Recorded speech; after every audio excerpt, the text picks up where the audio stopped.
کوئٹہ میں Balochistan civil services officers ایسوسی ایشن کی جانب سے پریس کانفرنس رکھی گئی، جس میں انہوں نے بلوچستان کے تمام اسٹیک ہولڈرز، معزز عدلیہ، سیاسی اکابرین، سول سوسائٹی، سول سروس کے آفیسرز اور حکومتی حلقوں کو مخاطب کرتے ہوئے کہا ہے کہ حکومت کی جانب سے 1957 سے لے کر اب تک کے تمام آفیسرز کی تعیناتی کو غیر قانونی قرار دیا گیا ہے۔ صوبائی سطح پر مقابلہ کے امتحانات کے نتیجے میں Balochistan civil services executive branch اور Balochistan civil services secretariat branch وجود میں آ جاتے ہیں، دو سروسز گروپس کے مقابلہ کا یہ امتحان بلوچستان پبلک سروس کمیشن لیتا ہے اور باقاعدہ میرٹ کی بنیاد پر امیدواروں کو مختلف گروپس میں مختلف جو سروسز گروپس ہے وہ ان میں تعینات کی جاتی ہے اور اسی طرح ان کے کام کے مطابق مخصوص ٹریننگ ان کو دی جاتی ہے۔ سیکشن آفیسر صرف سول سیکریٹریٹ کے لیے بھرتی ہوتے ہیں اور ان کا جاب ڈسکرپشن بھی یہی ہوتا ہے کہ وہ سیکریٹریٹ میں اپنا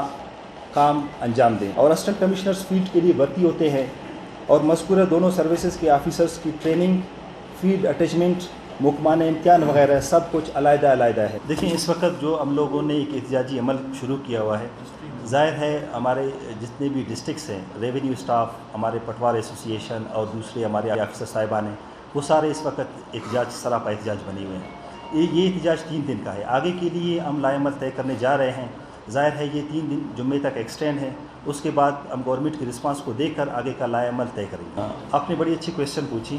پہلی بات یہ کہ بہت سارے فیصلے کیبنٹ نے کرنا ہوتا ہے، گورنمنٹ نے کرنا ہوتا ہے، اور بیوروکریسی انہی فیصلوں کو امپلیمنٹ کرنے کے لیے ہی بنا ہوتا ہے۔ ان کا مزید کہنا تھا کہ اس طرح کا فیصلہ نہ صرف توہین عدالت کے زمرے میں آتا ہے، بلکہ ہم بحیثیت ایسوسی ایشن اس فیصلے کے خلاف آخری حد تک جائیں گے اور قانونی چارہ جوئی سمیت پرامن احتجاج کا راستہ اختیار کرنے سے دریغ نہیں کریں گے۔ وش نیوز، کوئٹہ، بلوچستان۔